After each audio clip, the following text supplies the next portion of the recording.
How we doing, everybody? Tim from Ski Rex Media here once again with a brand new Ski Rex Media podcast. This week, we can say instead of, I usually say good evening, good morning, good night, or whenever you listen to this. Well, for recording, it was afternoon here, but evening in this guest's hometown, 5 hours ahead, excuse me. Across the pond over in England, but we'll get to that in a second. I think you'll enjoy this one. But first, I have to do the shameless plugs, the pushing. Yes, please, if you are here at the Ski Rex Media Podcast, please subscribe or follow, depending on your choice of platform to watch or listen on. Obviously, if you're watching on YouTube, it's the subscribe button. If you're using one of the many audio versions like Buzzsprout or Spotify or Apple Podcasts or iHeartRadio or any of those, please remember to follow the podcast. That way you always know when the new episodes are coming out. They always pop up in your app. I know I have a couple of the apps on my phone, and I can see when my episodes pop up as well as others all over the place. So please don't forget to do that. I would appreciate it. And comment. Leave comments. I do enjoy them, and I do answer all of them, I think. Unless I do miss sometimes, but I do answer most of them, and then all of them eventually. Comment, rate, if that is an option on your platform. I've had a 5-star rating or 2 on Apple Podcasts. Share it with your friends. That's been going on lately, so that's really awesome. And you can just tell me if I suck or if you really like it. Either way works for me, right? Right. Now, on with the show. This week, we talked to Simon Burgess, a man from England who has skied on 5 continents. And today we talk about travel skiing, his adventures, what he does, why he does it, and a few other things. We actually end up taking a few lefts and rights on different tangents, but you know how the show goes. If you listen on the regular, you know that sometimes we go off on tangents and we go on lefts and we go on rights, but we always turn it into something or tie it into skiing, snowboarding, snow sports, all of this. And this one's kind of interesting because not only does he talk to us about travel skiing and travel snowboarding specifically, but what it's like in each of those countries, on each of those continents, what it was like during the pandemic, because we know that jacked travel for everyone, even locally for some people. And we also talk about, what it's like to ski and snowboard in the UK, something I knew very little about, which I openly admitted. Also, excuse the few dropouts. You know how the internet works. Sometimes these video calls, they get a little wonky. So excuse those during the episode. It's only a few, and it's only for like split seconds. You'll barely notice them. Actually, no, you'll notice them pretty much, but they don't last long, and you don't lose much. Right? Right. So as I said, on with the show. We welcome Simon Burgess onto the program. Here's the interview. I hope you enjoy it, and I'll see you at the end. So today, we're talking again with another travel snowboarder this time. We talked to Tom Thrash the other day, and he had some numbers. 64, I think we finally figured out like 2 weeks after the episode debut. 64, something like that. A lot of places, likes to go around, not for bragging rights so much, but he just visits a lot of places. So now we're taking it up another notch. Now, Tom had been to 2 other countries other than the U.S., Canada and Switzerland, I believe. Now, this gentleman here, Simon Burgess from across the pond, he's been to a few more countries. Sir, how are you doing? How's your evening? Good, Tim, man. Nice to finally get this chat done, and excited to get into it. Absolutely, absolutely. Now you've been, well, first, before we go too far, your audience is considerably larger than mine. However, there may or may not be someone who doesn't know who you are. So who are you and what do you do? I guess like the main background is I'm a school teacher. That's my trade. But one of the benefits of that is I've been able to take that to go and live in different countries around the world. And we get plenty of holiday. So I've been able to travel, taking time out. All of my holidays tend to be snowboard or skiing based. And I've been lucky to get about and visit some pretty interesting places. Awesome. That's great. So how many countries have you been to? Like, I know I've seen New Zealand, I've seen Japan, the proximity of Northern Europe. I'm sure you've hit a couple of those. You had to. Countries, I'd have to maybe sit down and write them. But continents, okay. I've skied 5. So I'm missing Africa, Antarctica, which, you know, that would be a dream. Hey. But I've managed to get Japan and China over in Asia. They were 2 pretty cool trips. And probably one of my favorites, Argentina in South America. Like, I can't wait to get back there. Hey, that was insane. I've heard Argentina is ridiculous. Like I've heard it's awesome. It's the people are great, the mountains are great, the snow is great. On the years that they have it, what was it last year? The year before, their winter was just wrecked. How would you rate it for like favorites? Like let's get into that. Like if you've been around, then top 5 maybe.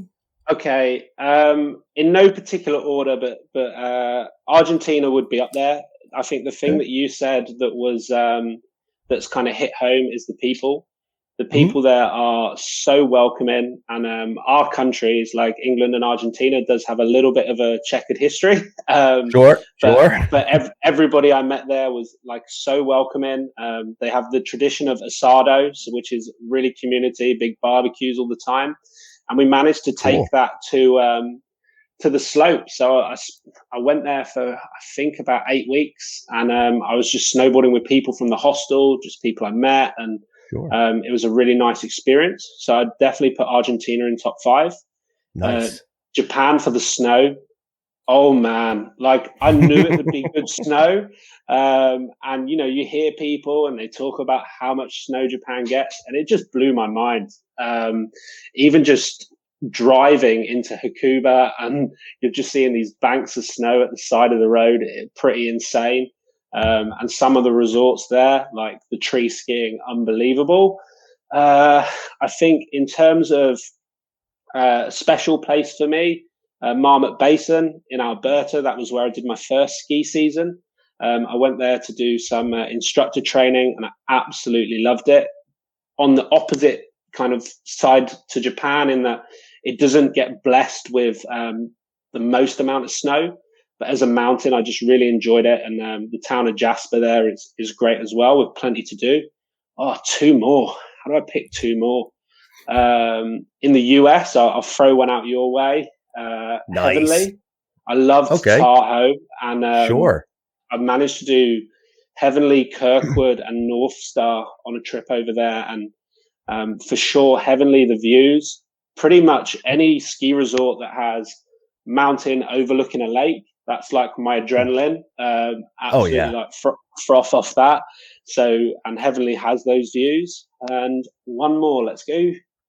Okay. In New Zealand, similar idea.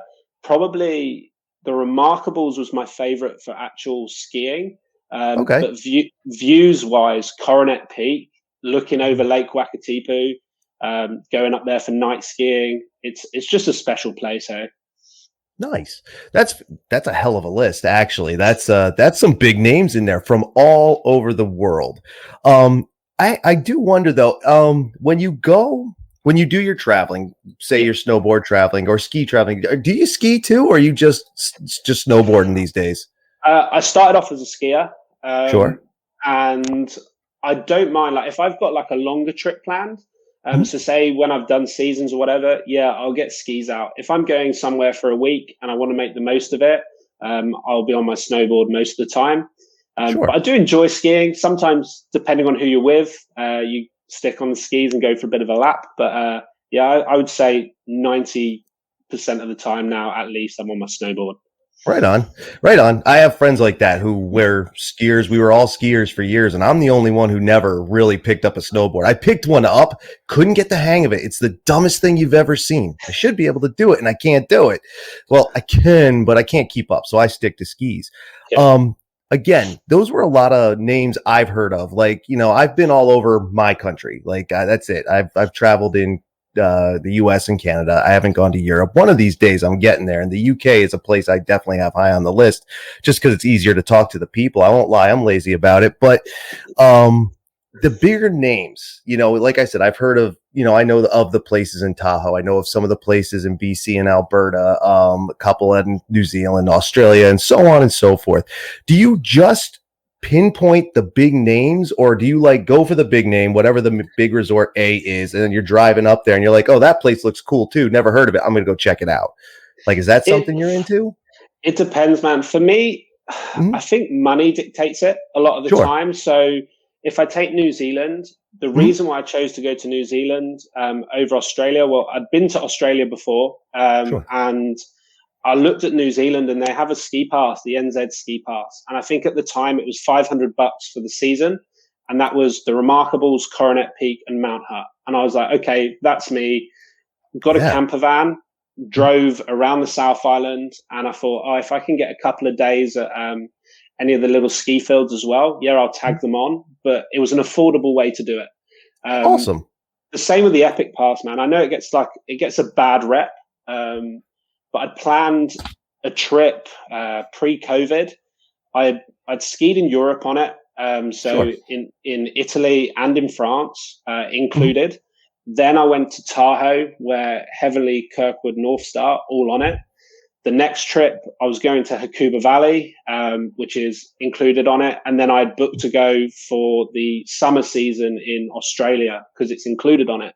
So I look for passes that are going to really work out as a viable way to do it. Because like, I'm a Mhm. teacher, I'm not a millionaire. I don't know if you saw on Twitter this week, I've got like a little bit upset. Someone put a post out, Mhm. basically skiers have less anxiety, and someone replied saying, "Yeah, that's because they're all rich." Like I'm not Yes. rich. I Nope. just sacrifice in other areas of my life to Mhm. get to these places. And take this winter. Yep. I think the season pass that I've bought for the coming winter is called the Magic Pass for Switzerland. It's Okay. less than £300, and it covers over 30 resorts across Switzerland. Some of Oh them, my God. some of them are big names. Mhm. You've got Saas-Fee, you've got Grimentz. Pardon my pronunciation, but you've got Diablo and Glacier Mhm. 3000, and then others are places that I've just never heard of. And Sure. the plan is hopefully get out, see as many of them as possible. And again, for less than £300, I don't think you can complain. No. Anytime you're under 500, doesn't matter your local currency. If you're under Yeah. 5 bills, that's a score. Like that's a double score. Like that's a great pass. And if you're going to Switzerland and can explore all that and do all that, that's awesome. And I always say, I use Ski Rex Media. One of the big things I push is buy the one you can abuse, man. So if, Yeah, for sure. I yeah, mean, that was part of it. I mean, I like skiing outside of Europe. I've got to be honest. Like, there's ski resorts in Europe that I love, yeah, but I get more of a kick out of going further afield. I always have. okay. But this year, I was thinking the obvious pandemic restrictions that last year I was hoping to do the Magic Pass, ended up having travel bans in the UK. We had no skiing here, and I just Yeah. thought go safe, stay close to home. Mhm. And I thought it was a good year to try the Magic Pass again. So let's see, fingers crossed. Hey, I hope so too. Actually, I do have a couple pandemic questions, but we'll come back to those. I don't want to forget a couple of things. Like I said, abuse the past you can, and just don't spend any money because we're not rich. No, like a small amount of skiers and snowboarders. Yeah, I do know the stereotype of the dirtbag snowboarder still is very much alive and well, and I'm like, that stopped being what anybody would call a dirtbag sport, air quotes, years ago. Like, a brand new snowboard could cost in excess of $1,000 American. So, do the math for your local currency if wherever you are. And, it gets expensive. And sometimes we have to give up things, but those of us who do it, we also know how to sneak things too. Like we have our ways.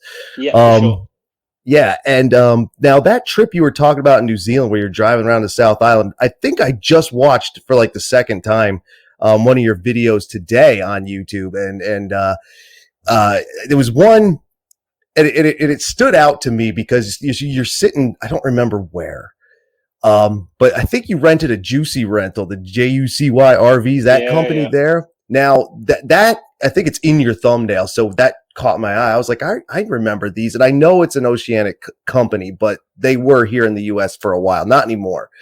And now part of your travel writing, all the blog posts on your website, all your videos, you do review, you do talk about different things. But you didn't do that company direct. There was like a comment. Someone's like, "Hey, is that any good?" And you were like, "No." yeah. Like, I don't want to be here slagging people because I've spoken to other people, Totally.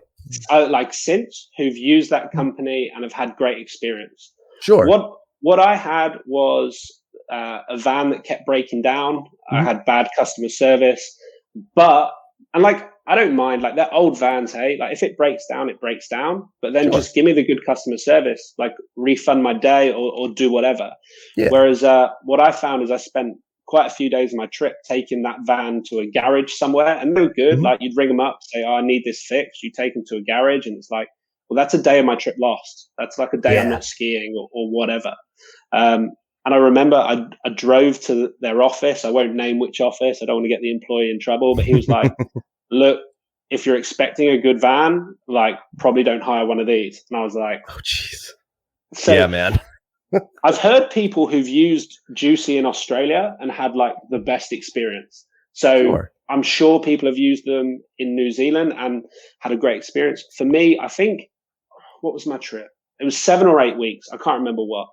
And over a longer period of time, maybe stuff goes wrong. Maybe it's not being maintained as much as it would if it was in and out of the depot or whatever. But yeah, it could have been a better thing. But it was a great way to see the country, and I'd highly like New Zealand, camper van. Yeah. There's no other way. Like, get a camper van. And that's kind of where I was going with this. Like the van. When I lived in Las Vegas, we used to see them all over the place. I'm surprised they stopped doing business in the US, because we saw them every day, like just all over. And, you know, for anybody who just goes to Las Vegas for the casinos on the strip, there's so much more to that city. Check it out. Go outside the city. You'll find all kinds of cool stuff, animals, plants, desert, all kinds of stuff. Anyway, but when you did say, and you said that in the video as well, that's the way to do it. To see New Zealand, get in the camper van and go. And I was like, that's great. How hard is that? Because, and mostly, like, I thought about doing something similar here, and people do it all the time, all over the world. But one of the things you have to watch out for is like the cold, keeping your gear together. Is it tough? Is it tougher than it looks? Are you going to undersell it, oversell it? Okay. So just for curiosity's sake, the thing with New Zealand, like summer and winter, it's a busy tourist destination. Hey, and the thing with camper vanning is the locals are pretty pissed off at it, I think, was my impression. So, because I think there's another video where I went to a place called Lake Hayes. It was a beautiful spot, and camper vanning is banned there now, whereas they have freedom camping. So you're allowed to take your camper van, go to loads of different places, park up. But what they're finding is a lot of people are abusing it. So from a practical point of view, around, say, Queenstown, there's very few places that you can legally freedom camp, whereas you can pay to go in a campsite, but then, you know, it's costing you more money. And for me, I tried to do maybe 4 days of freedom camping, and then maybe go to a campsite for a night, fill up the water, you know, make a load of food to make my life easier, and then back on the road. Around Queenstown, it was tough going, and I found that I ended up in maybe a campsite more often than not. As I went up to Mount Hutt in Christchurch, it's brilliant. Like, you can actually camp at the mountain, so they don't mind you being in the parking lot. Nice. So you drive up to the mountain, and as long as the weather's good, you can park at the top by the lift, walk out your door in the morning, and straight on the chair. If the weather is bad, you drive down the mountain and you park in the bottom car park. And you've got the town of Methven there, which had everything that you needed. But if there's a country that I've been to that's set up for camper vanning, New Zealand's it. Like, it's just perfect for it. Awesome. And I'm thinking about what I would love. You see everyone talking van life, hey? And I'd love to have a van here to be able to drive across Europe to those resorts. But I think you touched on it. Make sure it's insulated nicely, nice and warm. You've got place to store all your gear. Because in the beginning, like, you get in the van, you're like, oh, well, I'll just store my boards on top of the bed. And you're like, okay, well, now I need to get in the bed. I need to move all my boards. You know, it gets frustrating. So plan it out. I think in your own van, it would be awesome. Yeah, and I think so too. I've considered it. And I mean, that's a big thing here. I assume, I'm going to guess, you should never assume, but I'll guess that the van life thing has become big in Europe as well, and in pretty much anywhere. I mean, God, I would drive around the world given the opportunity. And I've seen people who've done it. You know, if anybody's ever watched Long Way Down or Long Way Around with Ewan McGregor and Charlie Boorman, excuse me. What a series, yeah. What a series. Now think about doing that in the winter, doubles the danger because of, driving in the snow can not be fun, but man, what a fun time to just go around the world. Slight detour. Did you watch Long Way Up, the electric Not yet, motorcycle one? no. Okay, I won't. Yeah, but watch it. It's good. I want to watch it. And again, for those who haven't seen it, since we are talking a little travel here, it's not ski oriented or snow sport oriented, but man, watching Ewan McGregor and his buddy Charlie Borman there, who's just awesome. I've watched his other travel programs as well, and they're great, and they do this stuff, and it really gives you hope in the world. And I guess I can ask you, because you've been around the world, do you see the hope in the world? Like there's still, I don't want to push the idea that there's hate and all this other stuff in the world, because people, especially now, especially here in the West, I'll say Western culture, Europe, US, Australia, New Zealand, the more westernized oceanic places, there's, it seems to be like there's this idea that the world is awful, that we all hate each other, that segregate this, that, the other, activists, whatever. I'm not getting into any of it, but I don't believe the world is like that. And those programs show that the world isn't like that. Do you agree with that in your travels, in your experiences? So I think 99% of the time I've had a positive experience wherever I've been. So, for example, I lived in Cairo for a year, and everyone said, "Why are you going to live in Cairo?" And I was like, "Well, why not? It's a pretty incredible experience."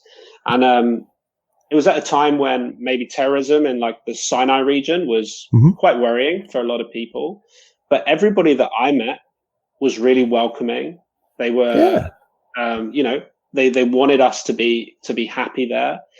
When I lived in China, same thing. Everybody was so welcoming, wanting you to settle in, understanding like there's differences. And I mean, I even ended up having like a surgery in China, and like the people that I worked with and the locals, they were just so nice and trying to, make sure that I was okay and recovering. And I think that's the case. Like I mentioned earlier, Argentina, our countries have had, their history, but I just had such a positive feeling from everybody there, and in the hostel, in the ski resorts, in the bars. Everyone was really welcoming. So I've got hope for the world. I'm glad that you've got hope for the world. Oh, totally. And yeah, we just, the polarizing thing I think at the moment is what's changed is I think, and this is me just giving my opinion, maybe people agree, maybe people don't agree. Totally. It used to be that you could give an opinion about something, and if someone had a different opinion, that's fine. You just had a different opinion. Whereas now what it seems is you've got a different opinion about something, so that person must be horrible, and then abuse gets like, okay, people can think differently to me. That's okay. I've got my opinion. I respect theirs. And I think as long as everyone's like that, yeah, there's hope in the world. Totally. And I agree. I've been very lucky, though I haven't traveled off the continent. Again, US, Canada, but I've known and worked with people from all over the world, from the UK, Scotland, England, as well as Ireland. I know, not part of the UK. For those who think I didn't know that, I do know that. But other countries as well: France, Spain, Portugal, South America, Brazil, Argentina, Central America, El Salvador, Colombia, Mexico, Puerto Rico, all over Asia, Filipino, Japanese, Chinese, you name it. I've known someone from almost everywhere, not just handshake and whatever, known them, talked to them, worked with them. South Africa, as a matter of fact, we when I worked for Mount Snow down in southern Vermont, every year South African college students during their break would just come up to ski ride and make some cash, while they had the opportunity, being that the seasons are flip-flopped. And I don't ever get like, screw Americans or screw the English or even the opposite, the overly patriotic people. Like, I don't look get that. Look at us, Tim. Hey, we're two guys we've never met in person. True. We probably have completely different backgrounds or different experiences. Yeah. We both love winter sports. If you come to the UK, like, you're welcome in my house. I'll show you around. Like, it's one of those things. When I went to Sun Peaks for a winter season, there was this lovely family who I mentioned on Twitter. I was like, arriving in Kamloops today to start the season at Sun Peaks, and this lady messaged me and said, if you like, me and my family will meet you at the airport and we'll show you around Kamloops. And I was like, what? Are you sure? They picked me up from the airport. They took me to like a vineyard. I helped them choose their Christmas tree Oh, that's throughout the awesome. season. Like I ended up Yeah. going to theirs for dinner and stuff. We were at the ski resort and their kids were skiers. And I was like, oh, do you want a snowboard lesson? So I gave them a snowboard lesson. There is hope in the world. There is people out there who, you just need to find that thing that brings you together with us, winter sports, and forget the rest. Hey, find the common ground. Absolutely. And I 100% agree with that. And I've always said peace through two things, snow sports and pizza.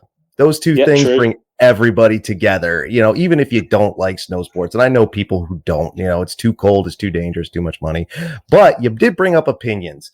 So to kind of tip it back away from the social commentary, because if we wanted to get into that, we could, but I need a Ski Rex Media social division for that, a whole other thing. But it's very interesting. I think it was last month, you put up on Twitter a post with a picture from the bottom, and it turned out to be Killington, which I knew.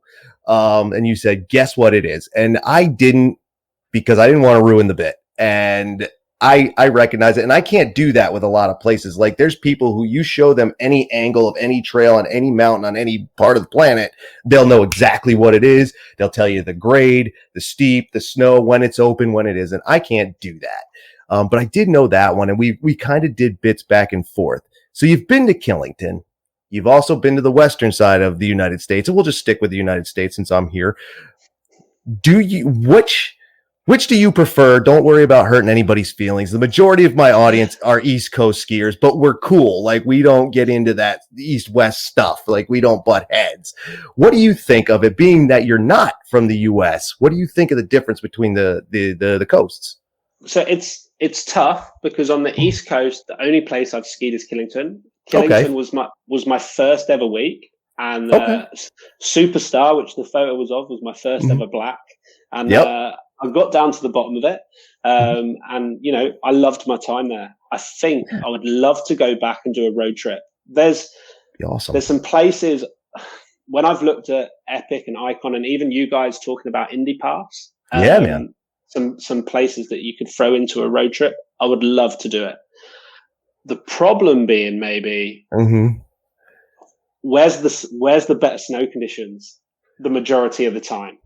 Yes. And I think if you're looking at, I've got 2 weeks and I want to do some powder skiing, then you're going to the West Coast or you're going to Utah.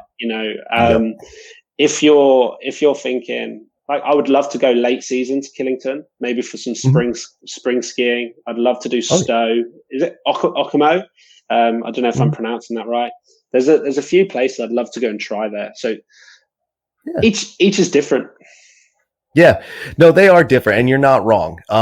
It's not really about one being better. It's what you want to do when you want to do it. So again, if you're a big time powder skier, head out west, Colorado, Utah, Wyoming, California, Washington, and Oregon as well, or BC, Alberta, up there in the Canadian Rockies and pushing towards the west coast of that. If you want to ski ice and really put yourself to the test, come here, man. Vermont, we're very welcoming and we love it here. Like I'm 35 miles from where that picture of Superstar was taken, almost to the inch, to the millimeter. And and I was growing up, I skied at Killington a bunch as an older teenager. You get that driver's license, you're not staying by the house anymore, you're going.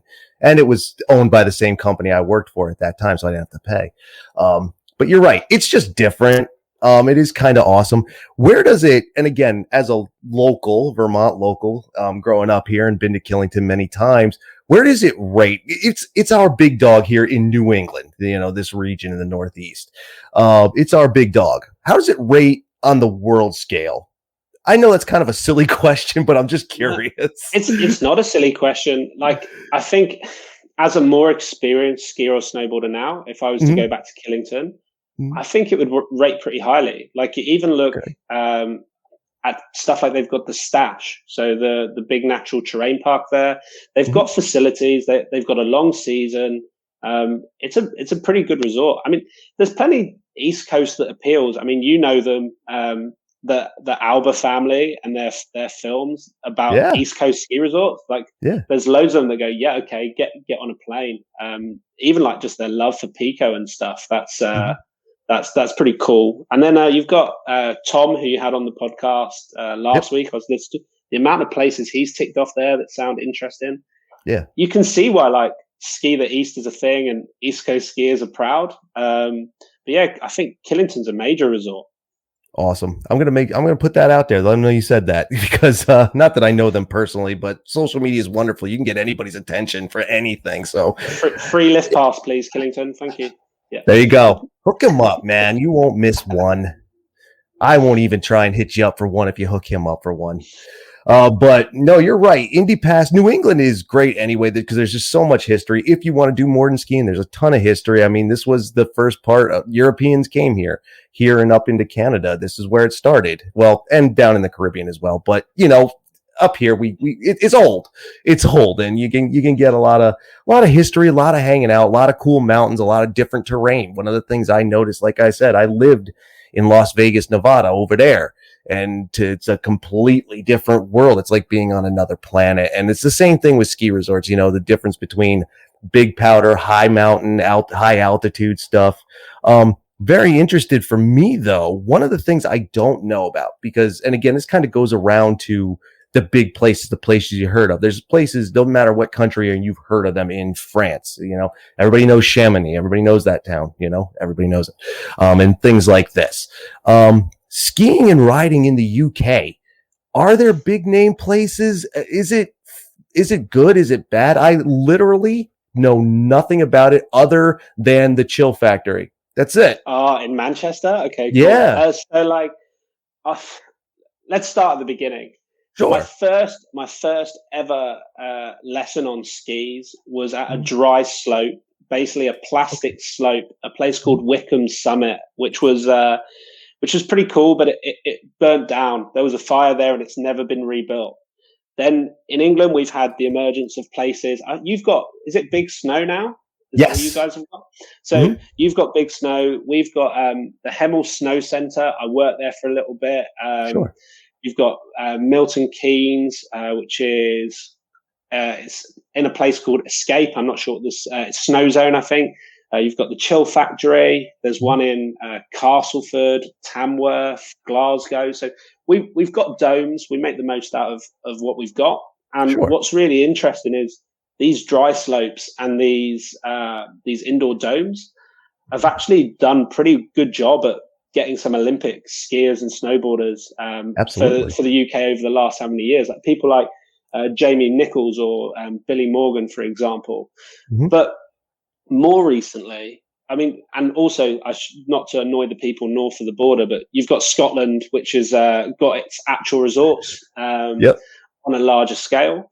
But more recently for me, I've moved to an area called the Lake District, or just outside of it.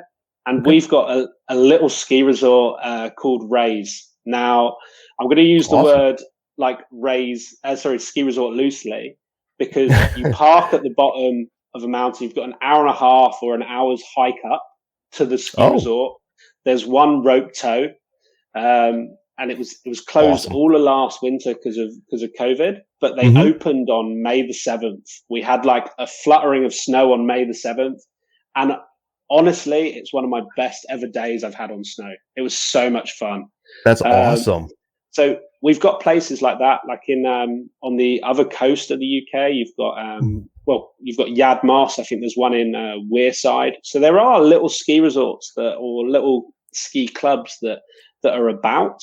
And so there is a scene, but I would argue that the most people would probably go to Europe to get their fix, I think. Interesting. So then I guess my next question is, one of the big problems we find, I think, and I've been pushing this lately, is that skiing and snowboarding and other snow sports for that matter, one of the big problems people have with it is you have to go. Like, unless you live like here in the US, if you live in a mountain town, or where I live, kind of smack right in the middle of a ton of things here in New England, like 20 minutes I can be on a hill and an hour I could be on 30 more, and 2 hours I could be on 100 more. Like, I have it. Not everybody does. And so for you, again, I know when it comes to actual distance, to drive, but again, I don't know for sure. I'll put it this way. One time I wanted to see how long it would take to drive from London to Prague. And when I saw 14 hours, I almost choked. I was like, shouldn't that be like 3 days, 4 days? Because to get across the United States, it takes, leisurely 3 days. But so you will have to travel as well, kind of far to get to bigger spots. Is that correct? And it does become kind of a pain. That's kind of what you said there. And I don't mean to make you repeat it, but.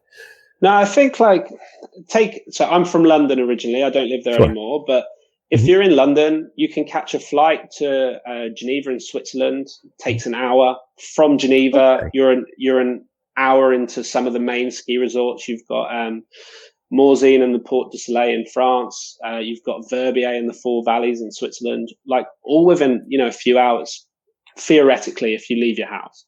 So there is stuff here. And the nice thing about being in Europe is you can be in France, be in Italy, be in Switzerland, and you've got all those options there, hey? Whereas what I found, like, take, for example, when I lived in China. Sure. If I wanted to go to North America, it was going to take me a much longer time. If I wanted to go to Europe, it's going to take me a much longer time. So I do feel blessed about some of the places we've got here. And I think one of the places a smaller place that I went to within the last few years was Slovenia, to a place called Vogel Ski Resort. And it's cool. Stuff that I was there for a city break in Ljubljana. And I was like, oh, well, there's a ski resort there. Let's just tag that on. And you have those options in Europe, eh? That's awesome. See, that's the thing. So a lot of again, I don't really want to get into the social stuff so much because it would just take us years to get through it. But there is some social stereotype and stuff in skiing, and to try and quell that, I've told people, I get it. It's a travel sport, and that's clearly worldwide, and not just for those who want to go to the Alps and spend a lot of money and live the elitist kind of life. Also another stereotype, but everywhere you go. But more interesting than that, not to just abruptly change subject, but I don't want to forget it. That place with just a hour and a half hike up and a rope tow, that's amazing to me. I love places like that. Granted, I don't get to see them as much because, let's be honest, if it has a T-bar or a button lift, I don't have good times with those. They've defeated me in the past, and I know I got to get over that and get it done. But rope tow I can deal with, and that's just awesome. So, and again, because you have seen so many places and gone to so many, and you said that's one of your most fun days you've had in recent memory. Do you prefer the great big place or the little place or something in between? I like it all. That's cool too. What I would say about like Rays, you've walked an hour and a half to get there. Everybody who's there has walked an hour and a half to get there. So everyone is like, it's a lovely community. Everyone's there for the same reason. They know it's not big mountain skiing. They know that they're in England and you haven't got Japanese like snowfall, but everyone's just there for the love of the sport. What I don't like, I would say, if I put it that way, is I loved Heavenly. I didn't like Heavenly on a weekend. So there you go. You go to Marmot Basin Monday to Friday. You don't see a person. You're there on a Saturday. Maybe you see 5 people. Like not being, at least the season I was there, it was quiet. Very similar, like living in Sun Peaks, Monday to Friday, not seeing a person. But I try and avoid places on busy days. So I would rather find maybe something a little bit off the beaten track on a weekend. Like take Tahoe on the weekend rather than go to Heavenly. Went to Kirkwood. It was much quieter. So there we go. Like, it's still not the quietest ski resort, but it was quieter than Heavenly, say.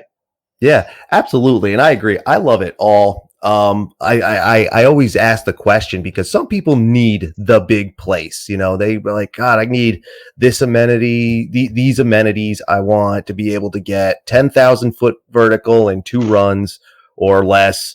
And I'm like, I don't care about any of that. So like, I guess the best way that I could put it, in Japan, you've got the Hakuba Valley Pass, right? Sure. It covers 10 ski resorts in the area. You've got Hakubo Happo, right, which is probably the main one. It was one of the hosts of, they've got like Olympic ski jump there from Nagano and stuff. You go there and it's busy. I went there for a few days of my trip, and each day it was busy. I took a bus ride to this small little resort called Sanosaka. It was beautiful. There wasn't much vert. It was pretty much blue terrain, but it was blue terrain looking down at a beautiful lake without anybody else. So maybe throughout the day, I'm not even exaggerating by saying I probably saw 10 people, like throughout the whole day. And awesome. It's maybe five runs. I had a great time. So I think if you can find those places, I would rather ski at a place on blue runs with nobody else about than I would fight people at Happo. Like if I can get a quiet day at Happo or at Heavenly or wherever, then like take Heavenly again, just because like I've mentioned it. I found that Nevada side was quieter than California side. So on the weekend, I would go to Nevada, and during the week, I'd probably ski on California. So you just got to weigh up these things. Absolutely. And I agree. That's the beauty of the Indie Pass. Shout out to them. In fact, I'm actually talking to the Indie Pass founder next week. And that's what you get. Smaller places that are a little bit, they got a vibe to them, and it's not, full. And I love those places. I mean, I like the big places too. Don't get me wrong. Again, Killington's our biggest of the big dogs here in the East. And I've been there so many times I can't count, and I was there last year as a matter of fact and all that, because we had a great season here in the US for pandemic stuff. As a travel skier and someone who travels, how bad did you get kicked in the backside by all the restrictions and all that stuff over that year? Awful, man. So I imagine. Let's start at the beginning. I think February 2020, I was in Lake Tahoe. I was working at a school in China, and I was in Tahoe for Chinese New Year. While I was in Tahoe, my flight back got cancelled to China, and I thought, I'll go back to the UK for a little bit, and I'll wait it out, and eventually I'll get back to China and I'll finish my contract. What happened was I was back in the UK teaching online, and then my contract ended in that August, and they weren't letting people back in. So I was like, okay, well, I'm going to stay here and I'm going to work in the UK. In terms of skiing, I cancelled a trip to Japan because obviously you couldn't travel. I cancelled a trip to Australia because they completely locked down. So I probably missed maybe 9 weeks of snowboarding in that first winter. So then I kind of planned it into my thinking that last winter I would take time off. So I took a short-term contract in a school up until December the 18th. And then after that, I was meant to take this pass to Switzerland and do a bit of a road trip. Nice. Now, I don't remember exactly, but if I'd left the country on, say, December 16th, I would have made it out. But I couldn't leave before, say, the 22nd or the 23rd because of family stuff. And at that point, it was locked down. So I couldn't get out. And the winter was gone. So that was all the way through. France closed their ski resorts. The Swiss resorts were running, but I just couldn't travel there.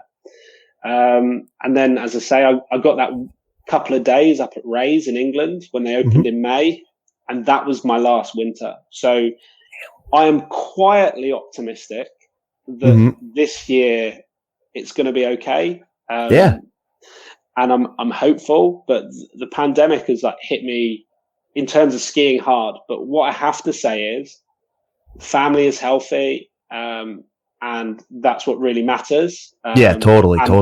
And I hope that this winter I'll get it done. And, if I've had to take a little bit of a break so other people are healthy, then so be it. Yeah, it's fine to give it up. And again, you're not wrong. And for some of us, it wasn't a problem because it's in our backyard. It literally, I have so many places. The most recent episode of the Ski Rex Media podcast with John Hunt over here at Whaleback in New Hampshire. It's 15 minutes up the road from me, not even, maybe 10. And, so I can be there and it doesn't matter. I mean, it does. Don't get me wrong. I'm not all getting COVID crazy out there, but what I'm saying is we could work around it. It's an option. Yeah, it's an option. Yeah. And I mean, I was sat here scrolling Twitter and kind of being like, they're having fun. These people are open. These resorts are open. Like, please just like, at the time, I found it quite hard to deal with because I was like, my plan was to drive. So I'm like, I'm not going to be sat on a plane with people. I'm going to get the ferry where I'll be stood outside. Then I'm going to go to private accommodation that I've booked. Like I booked an apartment. So I lost all the money on that. And I was like, I'm going to be there. And then I'm going to be doing an activity that's outside. And if I don't socialize or do anything else, but I get on snow, then, who am I hurting? And then I was here in the UK and we had lockdowns where my neighbors got fined for driving 5 minutes to go to a lake nearby for a walk. And it made you think twice. It's like, I'd like to go for a walk, but I don't want to get fined. And I just hope this winter can get back to normal because I think we've earned it. I need some laps, man. I think you have. Like, again, I don't have anybody close from your area anymore. I don't know anybody over there anymore personally. But you hear things, our news and, it travels and social media and all this. It sounds like this whole last year and a half, no matter how bad it was on some of us, it was worse there and still worse in other places too. For locking down, fines, all this other stuff. It sounds brutal. It really does. It's a strange one because, like, coming from starting the pandemic, living in China, I had friends in China who did a hard lockdown. So they had a situation where one member of their family was allowed out of their apartment every 2 days to go and get resources. Not like everybody was allowed out, one member. Yeah. So, and then the numbers dropped there a lot sooner, and then they got more freedoms. And within China, like, their life has been normal for a long time. But I've also got a really good friend there who hasn't been able to leave. Like, his partner lives in another Asian country, and his stepdaughter lives there as well. And he hasn't seen them because if he leaves, he can't get back in, which means he loses his job. He needs his job for financial stability. And going off on a tangent, people have had it hard. And I get that. And if my skiing is the thing that has, had to been sacrificed, I've been able to live vicariously through other people, watching videos, reading blog posts. And I'm just hopeful that maybe I can contribute something this winter, make some videos, do some ski resort reviews, and just get out there and just enjoy myself again. Hey, I hope so too. I hope you can. I hope everybody can, even if you all can't get here. And again, I'll take runs with you. I'm not good. Let's do it. I can hold my own most of the time, don't take me on bump runs like that. My knees will be blown out. It'll be bad. But if you can get here, awesome. If not, and you can stay local, awesome. That's what I said all last year. I was like, dude, don't even worry about, because people were hating on Vermont. People were like, they don't want anybody in there. I was like, look, there's no army guys or nothing down on the border. Like, you can come, just, I'm not telling you to do it, but everybody's doing it. A lot of people were. Travel restrictions weren't followed well in Vermont from people coming from out. And then that wasn't a lot of people, but it was enough to notice. But as you brought up, you said you're going to make videos and you hope you can get out there. So you're not a content creator by trade. You're a school teacher and a travel teacher at that. That's really cool. I think that's awesome. That sounds like a kind of a fun job. Like, I don't want to, step on your toes or anything, but it sounds like it could be a fun job. What, I mean, if you're going to continue in content creating, what are the goals, man? You're going to get more videos done. You're going to do more writing. You're going to step up, step down. What are you going to do for that?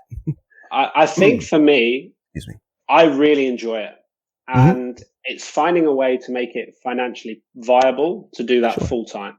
Awesome. So if that became possible, then I would miss teaching. But I mean, let's be honest, if there's anybody in the world who wouldn't like to travel and make videos, or travel and write posts and be able to live off that, why Mhm. not?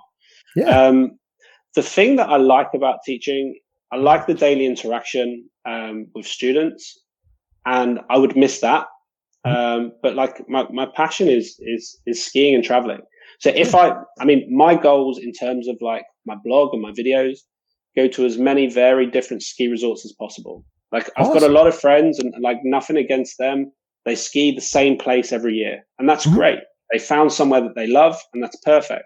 They know their Yeah. favorite run. They know where to go if there's fresh snow. They know where to go if it's icy. They know where the best bar is. That's fine. Yeah. But like, there's places on bucket list. I'd love to ski Georgia. Mhm. I want to get to Chile. Top of the bucket list is like Gulmarg in Kashmir. There's Mhm. places that I would love to tick off, and it's just finding the right opportunities to get there. Absolutely. And some of those aren't easy. Like going down to Kashmir right now, I heard is especially with the pandemic is just a pain in the backside. It's hard to get there, but what an experience if Oh, it you would do. be. We've all seen, and I'm not saying I support war in any way, but we've all seen the videos of rockets just flying over there. Mm. You're now talking like action adventure kind of Well, ski things, but it's supposed to be, aside from that stuff, it's gorgeous there, I've heard. when I lived in Egypt, Mhm. I was this I booked a flight and everything to go to Yeah. Lebanon. There's a ski resort called Faraya. I think it's called Faraya, yeah.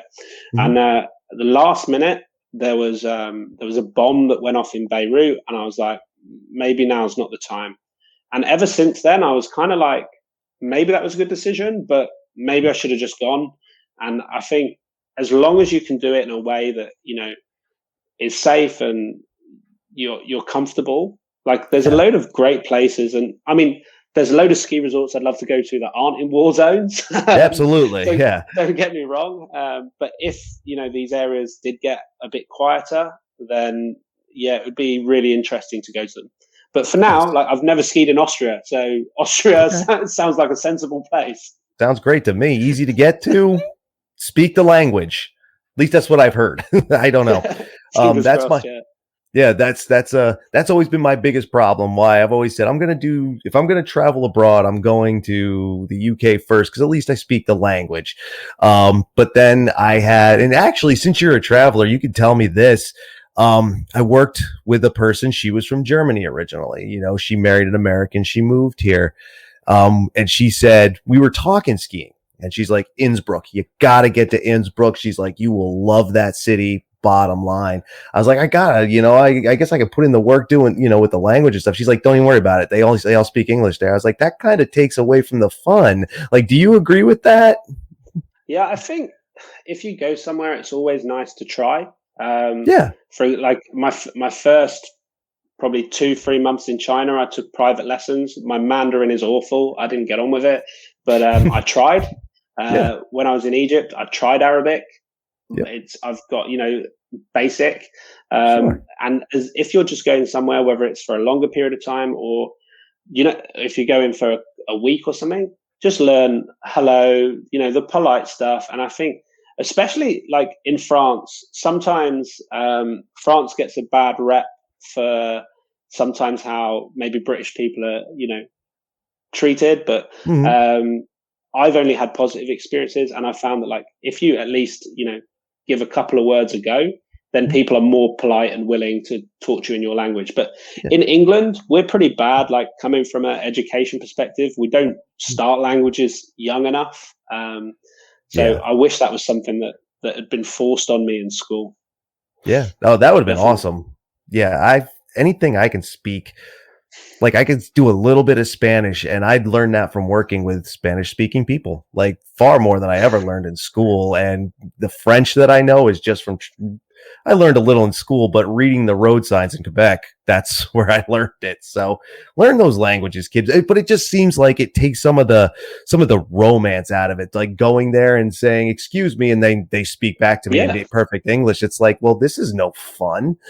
I mean, I got some. I got some. You put stuff online, you get negative comments occasionally, right? It's just Sure. part of it. But I went to Italy, and Yeah. I try and pronounce stuff.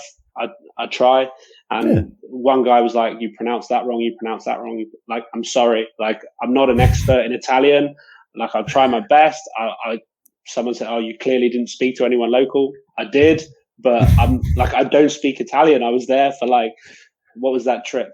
Like 10 days. So come on, like, I'll try my best. But and I think if you do, the locals will warm to you a little bit better. But Oh I yeah. mean, there's places you can get away without the language, but it adds to your trip. Yeah, that's what I think too. I think it would. And I would try, even if I was blowing pronunciations. Like, look, even in the United States, where we all, most of us speak English, we butcher the language left and right. And, I've known people from different parts of England, and I'm not just talking accents. Like, we all have different accents from all over different countries. Obviously, Simon and I sound completely different. We speak the same language, yet it's two different languages. But I've known folks from England and who have used like English slang, for instance, and they look at me like, "What was that?" And I was like, "Well, that was this." Don't pick on people for mispronunciation. Just help them out. Like, don't be a jerk. Just help them out, because we can't even get it right in our own countries, man. I've got it at the moment. Like, so I've moved 5 hours further north from like where my family's from, and the Sure. school that I'm teaching in, the accent is so different. And like, I'm Mhm. asking students like, sorry, what? Excuse me, like, can we just slow that down? And like, I'm getting there, but Mhm. they're not wrong. I'm not wrong. We're just, Yeah. we're trying our best.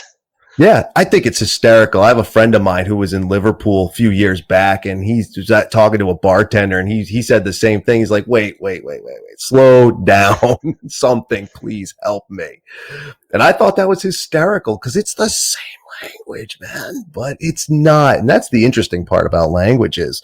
But since you are, again, we're talking language, travel now, we've actually slipped more into the travel side than the ski side. That's fine too.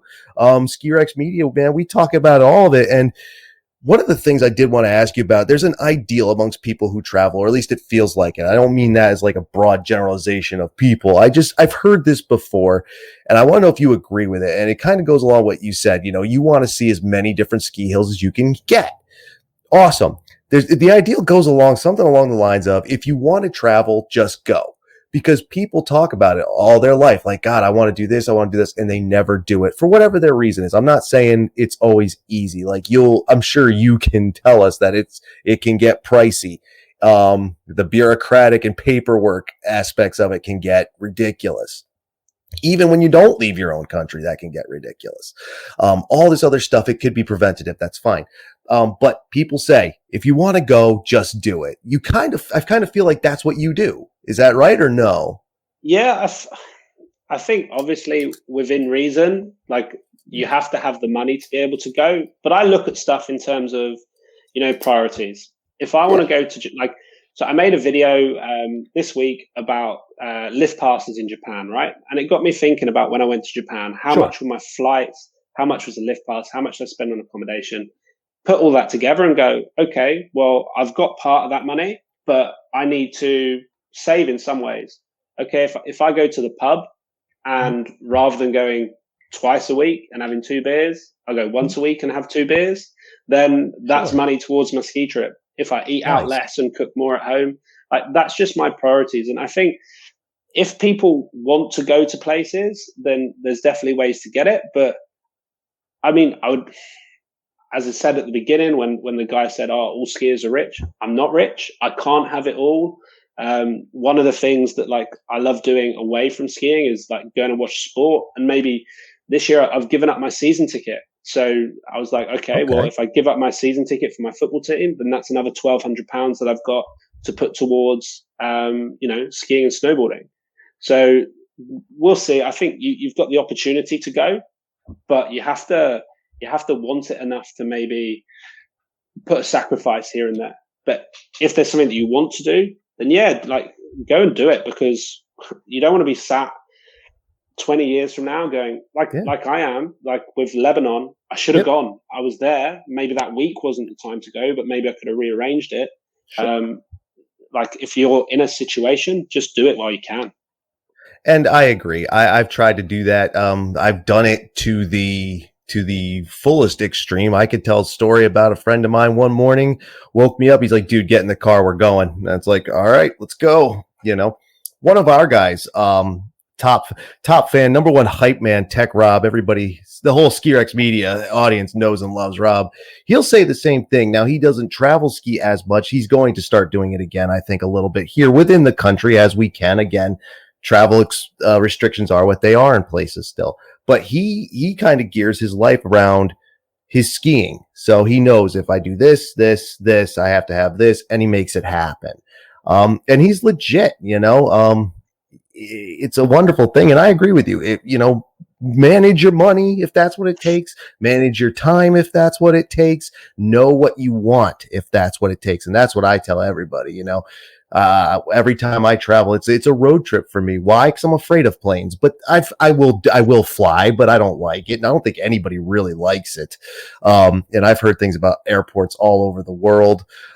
Actually, going into Heathrow scares me. Someone who I knew from over here said the planes don't actually come in like this; they kind of do a spiral. And I'm like, don't tell me, because I'll never get on a plane again. See, and people think I'm nuts for not liking the planes. I have a friend here who is also not liking the planes. Just saying. That's one of the things. So I've never liked flying. Yeah. When I was younger, I had a really bad flight, and I was like, "Oh wow, I'm not sure I want to get on a plane again." And then I still do. I'm like, and it's because I want to do the thing on the other side. But it's, for me, it's not an enjoyable experience. But again, it's like people say, if you want to go. If a lot of people would turn around and say, well, I don't like flying, I don't want to, like you can take a car, go and do what you need to do. There is always another way. Yep. Always find a way.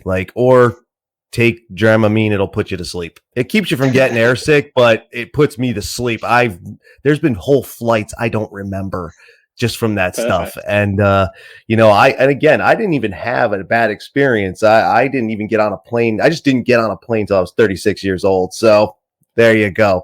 That's awesome, man. Now, again, while we're talking about airplanes and traveling, you've been around. Do you want to throw out tips, man? How to deal with these airports, how to deal with these passport folks, visa folks, whatever it is? You got anything you want to throw out there? Not really, but I think depending on the country you're in, I think what I've learned the most is just relax. There's things that you can't change. Like bureaucratic process in Egypt is different to China, is different in Canada, is different to the UK. And if things take a little bit longer in one place, it's not worth getting hit up for. It's the only person that you're going to affect at the end of the day is you, right? So you're the one that's going to get wound up. I try and spend as little time at the airport as possible. So get there as late as possible, leave there as quickly as possible on the other side. Because that's not the part of the trip that I enjoy, hey? But I think in terms of actual flying, for me, I don't drink a lot, but I get on a plane, I have a drink, I go to sleep, and then wake up on the other side, and hopefully I'll feel a bit better. Yep. I'm with that. Not the drinking part. I don't do that anymore. But like I said, I have my drugs too. They just happen to be for seasickness and air sickness, and it does wonders. It works good for boats too, man. Just go out, don't even know it's bad seas. That's awesome, dude. I'm impressed. I've read some of your stuff, I've watched some of your videos, as you know. I love it. You're definitely inspiration to me to finally get out there and do it. Now, have you done this? Actually, it just popped into my head. I kind of want to do, I think, what's considered the romantic type of, and I don't mean like romantic, I'm going to take some chick with me. I mean, the idea of getting to Europe and doing the train. And I know can be very, was it a Warren Miller film? Maybe, I can't remember, but there was a segment in which, no, it was a level 1 film. Actually, it was in, iTrip is what it was in. And one of the featured writer for that segment was like, it was awesome. Like, we got off the plane and onto a train. The train practically dropped us where we're going. Have you ever done anything like that over there? Yeah, so a couple of trips. I took we've got the Eurostar, which links London and Paris, and then from Paris I caught the overnight train to a place called Pau into the French Pyrenees, and then skied at a small Pyrenees resort called Garette.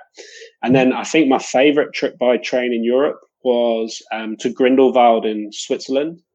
Okay. Flew into Geneva, and then from Geneva Airport, took the train, and then you change at, I think, Interlaken, and the train that winds its way up the mountain for all these little villages, and you end up at Grindelwald, which is set underneath like the north face of the Eiger, and it's just stunning. And then to actually go to the ski resort every day, you can take the train and get off at the lifts and ski from there, which is pretty unique. That's awesome. That is unique, and that's awesome. I mean, train travel here in the U.S. is, unless it's regional or local, is a pain, and we don't really have a lot. And again, as someone who's afraid to fly, I always look for the ground option if I can help it.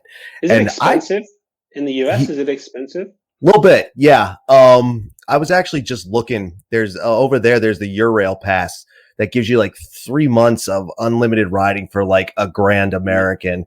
And I'm like, God, that's like 4 Amtrak tickets, if even that. Like, it gets pricey here. They're not the most modern things in the world. They're starting to catch up and they're trying, but it's just not, it doesn't have the same good reputation that like the European train systems have and the Asian train systems have as well, China and Japan. And again, I don't know if you have experience with that. Yeah, they are good. The Chinese trains are insane. If not a lot of money, very fast, very efficient, always leave on time. Use them quite a lot when I was there. I didn't take a train in Japan. When I got from Tokyo to go to Hakuba, you've kind of got 2 options. You either take the coach or the train. And I really wanted to take the train. But the coach was just, at the time, it was more convenient. It was door to door, and I didn't need to lug anything on a train. So I went with that option, but I would love to do that.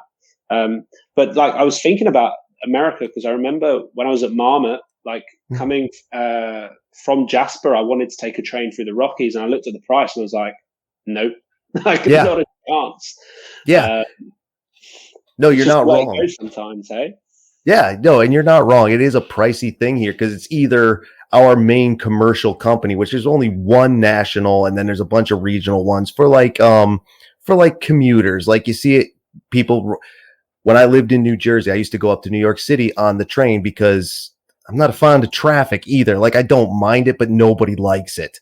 And New York's got, it's the main city, it's the city. So it's like, I've heard stories about London traffic. I've heard stories about Parisian traffic. I've heard stories about traffic all over the world. But New York was one of ours, and, took the train up to avoid it. So you could do that fairly easily, but it's an hour train ride or 2 hours. So it's easy. But if I wanted to jump on here and try to get to Los Angeles, it's just not happening. Not easily anyway, or Seattle, for instance, on the other side of the country as well. It's very interesting though, to me, the places that do have it, and Europe and Asia. And like, you're talking about Japan, and Japan, I don't do the bucket list thing, but if there's going to be anywhere I want to get to, it's Japan. That place just looks awesome for skiing. Like, it's like the snow is just deep all the time. And if that's true, awesome. If I'm wrong, you could tell me I'm wrong. And it's on Indy now. So you've got no excuse. 4 Indy mountains. I can't, dude, I can't wait to talk to Doug Fish, founder of the Indy Pass, because I want to see where else he's going. I had no idea they were going to try and go international beyond Canada. But Japan, and he might be getting stuff close to you next. You never know, dude. Keep an eye on it. But Japan looks great. The food looks great. The people look great. The music, it's like the best rock and roll music in the world right now. And I'm an American telling you that, man. Like, and America's proud of its rock music. I was like, I don't know, dude. The good hard stuff's over there, I think. But what do I know? I don't know anything about music. It's the other stuff as well. Like you finish your day on the slope and you go and have like an onsen, like a hot spring bath, looking out at the mountains. And you're like, yeah, this is a good way to end the day. And then you go for a nice meal in a nice restaurant, and yeah, it's a pretty special place, Japan. I can't wait. I've known plenty of people who've gone over there, both vacation and service people as well, men and women in the Marine Corps and the U.S. Navy who've been over there. I know a lot of them too. It sounds great, man. Like, that's a place where I would go. One of these days, if I get to go, I might pick your brain first. I might just call you up like, dude, remember me? Listen, what am I doing? Because I need If to you're know. going, let me know. I'm coming. Let's just get any excuse. Let's go to Japan. Put it in the I'll go to diary. Japan, man. I want to. I want to. I Calendar. won't be able. I won't be able to this year. I know that.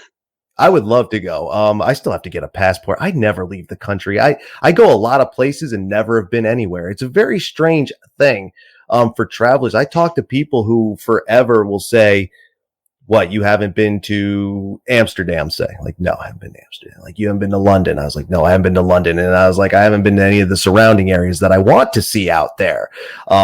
Basically Stonehenge, Avebury, the Woodhenge, Kennet Longbarrow, all those places, and that magic roundabout in that town I can't remember. I got to check that thing out because Swindon, yes, I have to check that thing out, man, because here.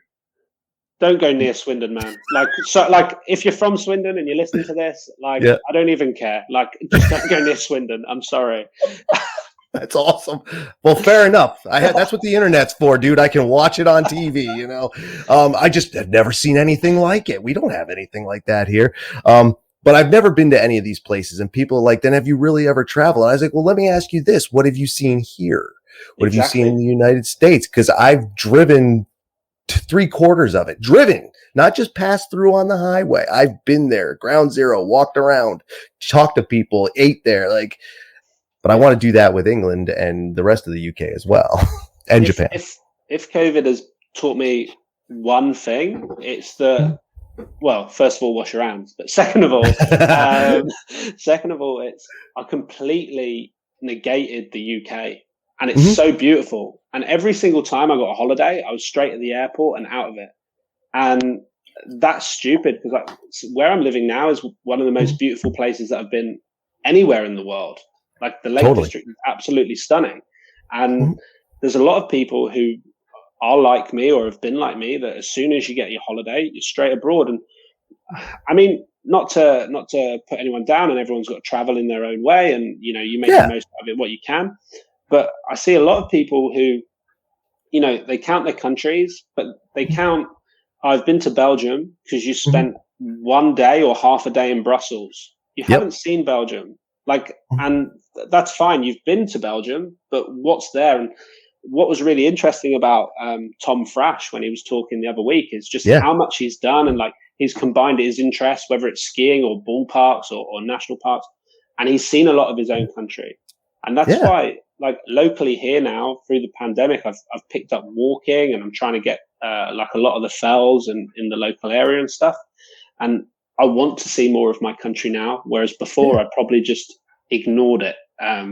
So sorry, England, but I will get to it. No, and that's awesome. And I agree 100% with you. And I agree with 100% with Tom. He's seen so many things. Like, we talked about the ski mountains mostly because Ski Rex Media, but he's been to more national parks than anybody I've ever talked to. He's seen ballparks. You know, he's a baseball fan, you know, not my cup of tea, but awesome for him. And I agree, man. I think you can have an adventure just by walking your backyard if you're open to it.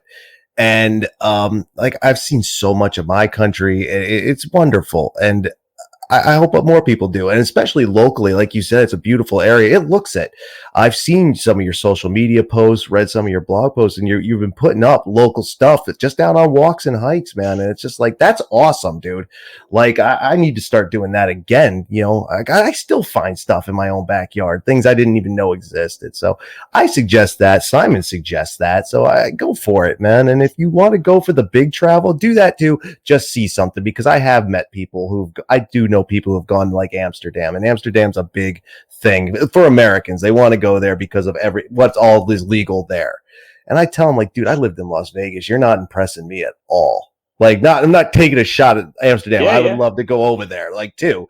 But if you're just going for that stuff, like the red light district, the weed, whatever, it's like, dude, I lived in Las Vegas. I've seen it. I live in Vermont. You're allowed to grow your own here in your backyard. Like, it's legal.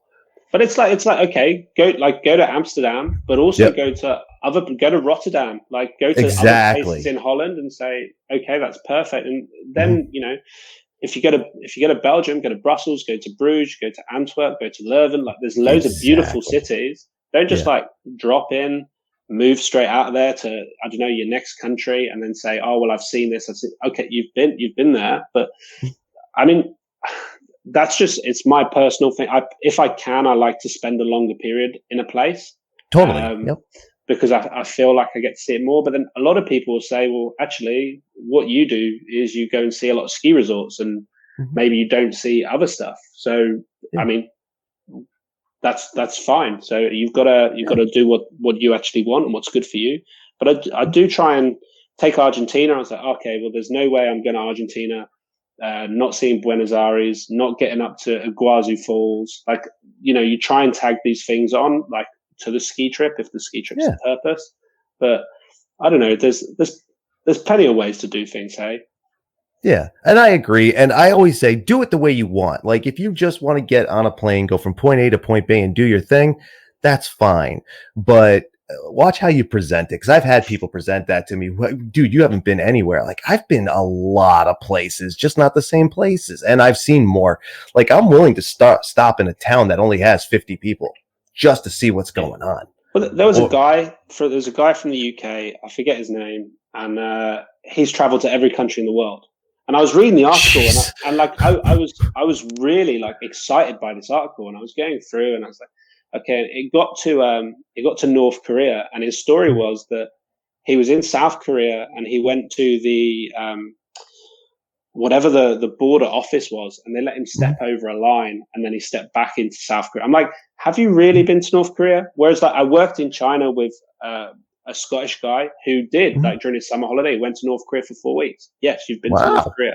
And I'm not saying like that what this guy who's traveled to every country, like, that is insane. Like, to be able to get around to every country, like, hats off to him. But just I wouldn't say that I'd been to North Korea if I hadn't, stepped in and spent time there. Like, I went to the border of North Korea, a place called Heaven Lake in China.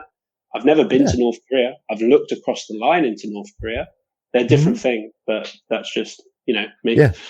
Yep. No, I agree with that. I did the same thing with Mexico. We were down there. We went up to the fence. I couldn't cross because I don't have a passport. And so we said, well, we got to see the fence, and then we went back to Las Vegas. That's what we did. But you're right. Do it how you want, but be careful of how you talk about it. That's what I always say, because if you're going to call me out, I'm not trying to be a jerk, but I'll call you out back. And we're all doing it for our own reasons. Some people are interested in history. Some people are interested in landscape. Other people are interested in animals. I like the animals. I want to see, we don't have grizzly bears here.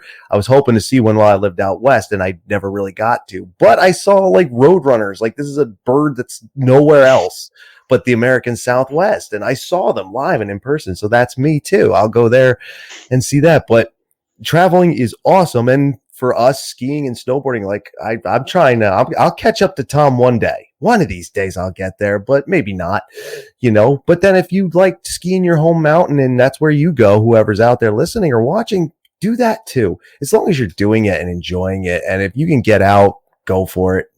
Go 2 towns over, man. Anything else you want to throw out there? Because my notes are about crossed off and shot out. And no, man, just like it's really interesting to just from me throwing some love your way. It's really interesting listening to the podcast this side of the world and hearing from a lot of the locals over there about some of the places. So keep doing what you're doing, and thanks for having me on, and thoroughly enjoyed it. Awesome, man. Well, thank you. Because, talking to Tom, that was awesome. And now talking to you, we've, again, like I said at the beginning, we stepped it up. We're not just doing, 60 inside the United States. Simon's been all over the damn world. If you got the chance to do an Antarctic run, and there's ways to ski and snowboard Antarctica, there are, not easy necessarily, not cheap at all. Would you do it? It's a tough one. I mean, the short answer is yes, of course you would, like, if it's financially viable, but it's not cheap, is it? And I think this is my thing with, take heli skiing or cat skiing, right? Yep. I would love to go heli skiing. Heli skiing is, like, it's been on my mind for a long time. But for the price of going heli skiing, I can probably, ski somewhere for a week. Yeah. So yes, I would love to go to Antarctica, but if Antarctica is going to cost me thousands of pounds, like, I would probably go somewhere else, because, like, there's other places that, I could probably go for less. What I would like to do is Africa, because it's achievable. Like, from London to Marrakesh is a few hours in a flight. You can get flights for cheap, and there's a ski resort just outside of Marrakesh called my pronunciation is going to be horrible, but Ukmaiden, something like that. And I was looking into it before I went to Marrakesh before, and I was just there before the snow. And I think if I could do that, that would be a great one. Tick off 6 continents, and I'd probably be pretty happy with that. That'd be awesome. Actually, I was going to ask you about Africa too. I didn't even know. Let's see, Marrakesh, Morocco. It's been a while since I've been in geography class. So if I blow this, everybody just understand. So Marrakesh, Morocco. I didn't even know there was skiing in Morocco. I had no idea. Like if I was going to go, I've talked to, like I said, I've known people in South Africa and the surrounding areas. I think there are mountains there. So is it Lesotho? There's a ski resort. There's a ski resort there, isn't there? Yeah, that's actually the one I was thinking of. There you go. So I can't remember what that's called. I can't remember either. Yeah, but I mean, that, I'd have to again, look it up. like I'd be fairly happy with that, and then maybe chuck in some swimming with great whites in a cage or something. South Africa would be a killer trip, wouldn't it? South Africa, I've talked to, like I said, a lot of people from down there. It sounds like a cool place. Different, obviously, we were learning, the accent isn't much different than yours, but the culture is. Actually, the accent, for anybody who really wants to know, is kind of a mix of an English typical accent that you hear most often and Australian. If you mix it together, you got South African-ish. A couple people. We used to joke about it, actually. We were actually friends with these people. They come up and work for a season, and cool guys, cool girls, and we had fun. And we used to, we made fun of them. They made fun of us. It was fun. But all kidding aside, it sounds great. I'd like to see Diantward live. If you know what that is, if you know that group, that music is not for everybody, but it all depends on where your swearing ends up, because theirs is constant and it's kind of fine with me. I don't care. But yeah, I would totally go in a second, but then I would go to Morocco as well. And again, travel the way you want. I would plan a trip around skiing to any country in the world, skiing and food. That's where I'd be at, man. And, I'd be with that, and obviously Simon agrees with that, and that's great, man. I hope you get at least Africa, and then if one day you get Antarctica too, get all 7 continents. That's great. That's fantastic, dude. Africa will happen. It's just like that's a matter of time. It's there. It's achievable. Antarctica, like I don't know. That's a tough one money wise. I think like maybe a lottery win, and that's the thing, but. Like that would be pretty nice to say, wouldn't it? All 7 continents. That would be nice. That would be 6. Yeah, 6 would. I mean, even 5 is impressive. Some people like, well, 5 out of 7, is that impressive? I'm like, yeah. Think about how big the planet is and what you have to go through to get there. Europe, obviously, you're there, no problem. United States. Not so hard, but Australia is on the other side of the world, man, from everyone. But again, it's like, so what's better or worse? Like I've skied 4 ski resorts in the US, I think, 4. But like if I go to Africa and do one, would I have been better going to see more of the US? Like it depends. There's a lot of differences, and some people will say, like, when I went to work in Australia for a ski season, and people were like, "Why are you going there? The snow's crap or whatever." And it was just such a nice experience. And I think if you're on snow, if you can't have fun and you're on snow, like I went in their worst snow year for 50 years. Like it was honestly, it was bleak on the lower mountain, but I still had a great time. It's all about perspective and getting out there, doing your thing, having fun. Absolutely. And I agree. If you have a good day, a bad day on snow is still a better day than being anywhere else. And you can have a lot of fun. I hope you weren't excited about getting out of here, because I was kind of closing it up, but I'm having stuff pop in there now, man. It's like, what about not just continents, but other countries that some people don't go or are only starting to make it? Like, recently in the news this year, I've seen Iceland pushing its ski holidays and things like this. And I know there are places there. but I don't know anything about them. Or even Greenland, they're not pushing it, but there are ways to get out to the villages, which again are not easy to get to in Greenland at all, and go out to do some like backcountry kind of stuff. So I've heard. I don't really know, and that's actually part of the fun in it, is because I don't know. I'd like to go see that. Would you go up there? I'd go anywhere if the opportunity was there. Yeah. Like top of my head, I know that Copenhagen's just put a ski run on top of a building in the city centre. I'm like, Yeah, the automatically, like that's like a weekend that's going to happen. And then Finland has been on my list for like a long time. Like, nice. Not because the resorts are particularly anything, stats wise to write home about, but just I think the experience, maybe Lapland at Christmas and that sort of thing would be cool. Norway, Sweden, like there is so many places. This work, like skiing, has just got so many options. So many options, and I think it'd be I would struggle to go to the same place every year. Like as I said, like if you do, that's perfect, and you will. I might waste a day in a ski resort first day that I get there because like I've got great snow and I'm like, oh, where do I go? Whereas if you're local in your ski resort, you know exactly where to go. But even the US, like, and Canada, like there's resorts over there. I was looking at Icon the other day, and Red Mountain, Revelstoke. They've got a couple in Europe now. They've got Zermatt and I think it's Zermatt, and Dolomiti Super Ski. So I feel like for me, I'm going to be looking at passes over the next few years and see which destinations. But yeah, I think I would definitely go wherever the opportunities are, man. I like that. I like that attitude. Go wherever it is. And the beauty about that is if you're doing that, then you're going to put in the research. And what people outside of the sport think, they hear the big names in their country or continent, so they think that's it. They might think there's 10 ski resorts across 1,000 miles. There's like 500 in that area, and you can go there. And countries, like I said, I didn't know you could ski Morocco. Who knew? I thought that was all beach over there. Like, I didn't know. I worked with a group of Bulgarian kids for a little while, and they're all like, you got to come over, man. Bansko, or however it's pronounced correctly. I don't know. Hey? Yeah, have you been there? Yeah, so I've been to Bansko and Borovets, and I've got to be honest, like, at that time, that's probably what opened my mind. Because before that, I was like, why would you ski outside the Alps? Like, I was just a bit of a snob about it. Yeah. And then I was at uni, didn't have much money, and I was like, right, Bulgaria, this is it.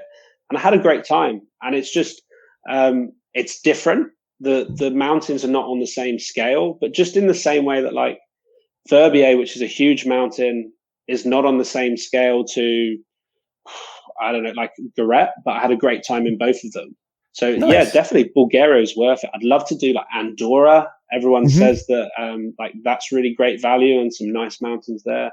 Spain, even, like, who thought you could ski in Spain? Like, and you've got the Pyrenees at the north, and like they've got some, I think, Bakira Beret. I'd love to go there. Yeah, just so many options, Tim. Let's go, book it. Yeah, dude. Yeah, like I'm saying, man, like there's so many options, so many cool places. I mean, I guess, part of the impressiveness of skiing 5 continents is that you were actually able to pick a place and go, because it's just like, ooh, that place, oh, that place, oh, that place, that one, that one, that one, that one, that one. And the cup runneth over. It's hard to choose. Even for me here in my little area, it's hard to choose one day to the next, Jay Peak, Killington, Suicide 6, Pat's Peak in New Hampshire, so many different options. Bottom line, skiing's a great sport. And if you're a travel enthusiast, man, you can tie them right together. Absolutely. As Simon can attest to, he's living proof that you can ski all over the world and have a good time doing it, man. Thank you, my friend. That was awesome. And again, I have more stuff I can dump in. Like, would you go to the Middle East and try the sand dune skiing? Would you do that? And snowboarding? Yeah, I would give that a go. And further than that, like, I would go to Iran, to go to Dezin, to actually ski on snow. Like, there's places there. But from what I've heard, like the sandboarding or sand skiing, it can hurt. Like when you fall over, like it can hurt. But yeah, why not give it a go? I should have done that when I was in Egypt. That was a possibility, and I didn't. Like, I don't know why. Yeah, definitely do that. I wanted to try it. There was one place I could have gotten it done in Arizona, and I didn't have my equipment with me. I was like, man, but it hurts. Like if you've ever fallen on sand, as someone who's explored the desert, I have fallen on sand, and it doesn't feel good. If you want to try it, fall on a piece of sandpaper. I tell you what I need help with, Yeah. water skiing and wakeboarding. I tried that and I was awful. And everyone was like, "Oh, you're a snowboarder, like you'll be able to do it." No, I don't know what was happening. I couldn't stand up. I was like, "Come on." Yeah, So that's what I need to invest some time in trying. Yeah, that I don't know anything about. I do know saying that water skiing and skiing are the similar as like saying snowboarding and surfing are similar. They're, I guess, similar by definition, but no, they're not. And but me and boats, we don't get along either. It kind of sucks because I have the mind of a traveler, but I don't have the body of one. It just disagrees with everything I do. Seasickness, air sickness, altitude sickness. I'm just a wimp and it stinks. But there's other things I can do. And Simon has told us all about those things. And the world is your oyster if you are into snow sports or using the equipment that we have to go on sand. Or if you're in Dubai, living it up with the rich folk, they have their indoor place. It's the most famous indoor place in the world. You can do it. You can do it all. And this man has told us all about it. Simon Burgess, thank you very much for talking to us. For an hour and a half, he talked to us about that. So thank him if you ever meet him and see him. I'm sure he won't mind if you recognize him. Say hello. If if you're on the lift and you see him going by, just wave down to him. And you could do that with me again. Thank you, sir. I do appreciate it. Thanks for having me, Tim. Really enjoyed it. Yeah, man. And one of these days, I'm going to be in your neck of the woods. Like I said, I want to see. There's a whole area of England I have mapped out to deal with. I don't know if it's in your area because, again, geography, I'm a little off, but I know things. So thank you again. We'll see you sometime. If you're in the U.S. or if I'm in your area, I'll look you up and we'll ski and we'll snowboard, even if it's inside, because I like inside. I actually do like it. So it's all good, man. What do you say? Any final thoughts? No, I hope to get a lap with you someday and let's make it happen. But let's talk. Let's stay in touch.